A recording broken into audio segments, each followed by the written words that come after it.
பசியோடு இருப்பீங்க, அதனால நான் குயிக்காக முடிச்சிடறேன்.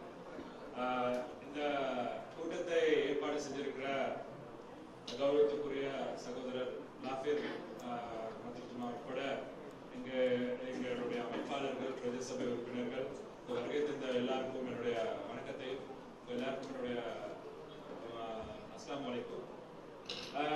முக்கியமா இன்னைக்கு நிறைய பேர் எனக்கு முன்னாடி பேசுறவங்க நிறைய விஷயங்கள் சொன்னாங்க. நான் சிம்பிளா ஒரு ரெண்டே விஷயம் தான் நான் சொல்லணும்னு பாக்குறேன். உங்களுக்கு எல்லாம் நல்லா தெரியும், கடந்த காலங்கள்ல இனவாதத்தை தூட்டு வைத்து அதன் மூலமா பல சமூகங்களை பிரித்து ஆண்ட பலர் இன்னைக்கு எங்க இருக்காங்கன்னே தெரியாத அளவுக்கு அட்ரஸ் இல்லாம போயிட்டாங்க. ஆனா இது அவ்வளவுமே அவங்களை எல்லாம் தேர்ந்தெடுக்கிறதுக்கு காரணமா இருந்த முக்கியமான காரணி என்னன்னு பாத்தீங்கன்னா, நம்ம எல்லாருமே ஒரு எதிர்காலத்தை பத்தி சிந்திக்காம அப்போ இருக்கிற சிச்சுவேஷன் என்னன்னு பார்த்தா அந்த அலைக்கு போறது இல்லாட்டி ரல்லட்டையானு சொல்லுவாங்க. அந்த அந்த அந்த திட்டத்தை அந்த மாதிரி ஒரு யோசனை வந்ததுனாலதான் நம்ம நாடு இப்ப கிட்டத்தட்ட 75 வருஷமா பின்னோக்கி போயிட்டு இருக்கு. ஆகவே அன்பு சகோதரர்கள்ட்ட நான் சொல்லிக்கிறது என்னன்னா, எங்களுடைய மாண்புமிகு அமைச்சர் ஜீவன் தொண்டுமானவர்கள் நீர்வளங்கள் மற்றும் தோட்ட உட்கட்டமைப்பு அமைச்சர் எடுத்த பிறகு அவர்களுடைய ஆய்வு அறிக்கையின் படி எங்களுடைய மக்களுடைய ஜனாசாக்களை அந்த எரிச்சதோ இல்லாட்டி அதை தவறுதான முறையில் பயன்படுத்தணும்ன்ற அந்த கொள்கை தீர்மானத்தை எடுத்தது ஆய்வடிப்படையில் நிரூபிச்சு இன்னைக்கு அரசாங்கத்தை நாங்க முஸ்லிம் மக்களிடையே மன்னிப்பு கேட்க வச்சிருக்கோன்றது எங்களை பொறுத்த வரைக்கும், இலங்கை தொழிலாளர் காங்கிரஸ் பொறுத்த வரைக்கும் அது நாங்க ஒரு பெருமையா கருதுறோம். ஏன்னா இன்னைக்கு சமூகங்களிடையே நல்லிணக்கத்தை இல்லாமாக்கி எங்களை பிரிச்சு பிரிச்சு பிரிச்சு பிரிச்சு பார்த்ததுனாலதான் இன்னைக்கு ஒரு சாரார் வளர ஒரு சாரார் பின்னுக்கு. இன்னைக்கு நாங்க எல்லாருமே கண்டில மட்டும் தமிழ் பேசுற மக்கள் அதிக அளவாக நாங்க இருக்கோம். இன்னைக்கு கிட்டத்தட்ட 1,70,000க்கும் அதிகமான முஸ்லிம் வாக்காளர்களும் 1,20,000க்கும் அதிகமான தமிழ் வாக்காளர்களும். ஆனா எங்களுடைய அடையாளத்தை பாதுகாக்கக்கூடிய சில தலைமைகளை நாங்க சரியான முறையில தேர்ந்தெடுக்காதனால நாங்க சில முக்கியமான எங்களுடைய அடிப்படை தன்மைகளையும் உருவாக்கங்களையும் நாங்க விட்டு கொடுத்துதான் இருக்கோம்ன்றதை யாரும் மறுக்க முடியாது. ஆகவே சகோதரர்களே, நாங்க இன்னைக்கு எங்களை பொறுத்த வரைக்கும் இன்னைக்கு இலங்கையில இருக்கிற மலையக மக்கள், இந்திய வம்சாவளி தமிழ் மக்கள் கிட்டத்தட்ட 16 லட்சம் பேருக்கு மேல இருக்காங்க.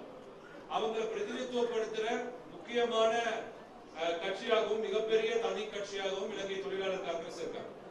அன்னைக்கு ஜனாதிபதி ரணில் விக்ரமசிங்க அவர்கள் இந்த நாடை பாதுகாக்க வேண்டும், இந்த நாட்டினுடைய பொருளாதார தன்மையை பாதுகாக்க வேண்டும்ன்ற ஒரு சவாலை எடுத்து போற நேரம் எங்களுடைய அமைச்சர் ஜீவன் தொண்டுமான் அவர்கள் அவருக்கு கை கொடுத்து இன்னைக்கு இந்த நாட்டை ஒரு வளமான நாடாக மாற்றுறதுக்கு அந்த வழிமுறையை செஞ்சிருக்காங்க.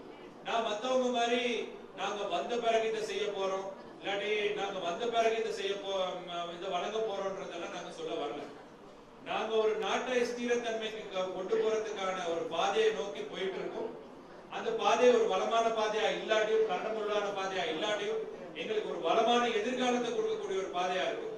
அந்த பாதைக்கு நாங்க ஒரு ஒவ்வொரு இலங்கையராகவும் எப்படி அதுக்கு ஒரு சப்போர்ட்டை வழங்கலாம்ன்றதை தான் நாங்க இப்ப யோசிக்க வேண்டியதா இருக்கு. அண்மையில பார்த்து நாவலப்பிட்டிய பிரதேசத்துல முஸ்லிம் காங்கிரஸ் அவர்களுடைய தலைவர் ஐக்கிய மக்கள் சக்தி சஜித் பிரேமதாஸ் அவர்களுடைய ஒரு கூட்டம் நடைபெற்றுச்சு. அன்னைக்கு தோட்ட தொழிலாளர்களை சிறு தோட்ட உரிமையாளர்களாக போறோம், அதுக்கான காரணிகள்ல நாங்க சொல்ல போறோம்னு சொல்லியிருந்தோம்.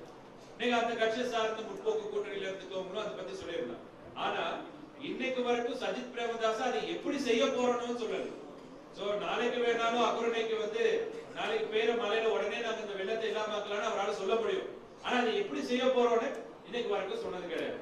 ஆகவே மக்களே சிந்திச்சு வாக்களிக்க வேண்டிய ஒரு கட்டாயத்துல இருக்கும். இன்னைக்கு நிறைய பேர் நம்ம மேல வைக்கிற ஒரு குறைபாடு என்னன்னா, இன்னைக்கு ரணில் விக்ரமசிங்க அவர்கள் இது ஊழல் செய்தவர்களை பாதுகாக்கிறாங்க, கல்வர்களை பாதுகாக்கிறாங்க அப்படின்னு பல குற்றச்சாட்டுகள் எதிர்கட்சி மேடைகள்ல வைக்கப்படுது. நான் ஒண்ணுதான் சொல்ல விரும்புறேன். இது தனி மனிதரை தீர்மானிக்கிற தேர்தலை தாண்டி எங்களுடைய தலைவிதியை தீர்மானிக்க வேண்டும். ஆகவே இதுக்கு ஒரு சரியான தலைமையை வழங்கக்கூடிய ஒரு தலைமையை தீர்மானிக்கிற ஒரு தேர்தல்ல நாம அந்த கூட இருக்கவங்களை எல்லாம் பார்க்க வேண்டிய அவசியம் இல்லை. நீங்க சொன்ன மாதிரி மைதானந்த அமைச்சர் சொன்னாரு, அதுக்கு முன்னாடி ஐக்கிய தேசிய கட்சி உறுப்பினர் சொன்னாங்க, இன்னைக்கு ஈஷாக் ரஹ்மான் பாராளுமன்ற உறுப்பினர் சொன்னாங்க. இன்னைக்கு நாங்க கிட்டத்தட்ட 40 கட்சிகளுக்கும் அதிகமானவங்க வந்து இன்னைக்கு ரணில் விக்ரமசிங்க அவர்களுக்கு ஆதரவுகளை வழங்கிக்கிட்டு.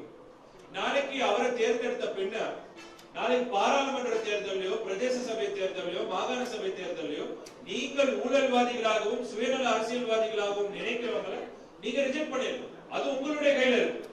ஆனால் இன்னைக்கு அவங்கள காரணம் காட்டி அதுல உள்ளவங்களை காரணம் காட்டி நாட்டுடைய தலைவதிய தவறுதலான உங்கள்ட்ட கையில பாரம் கொடுத்துடாதீங்கன்றத நான் அன்போட கேட்டுக்கிறேன். என்னுடைய அம்மாமார்களுக்கு நான் கேட்கறது ஒரே ஒரு விஷயம் தான்.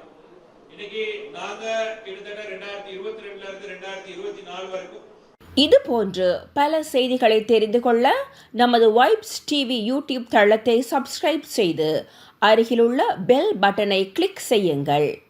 மேலும் பல செய்திகளை அறிந்து கொள்ள www.vaibznews.com, vibesnews.com என்ற இணையதளத்தை பார்வையிடுங்கள்.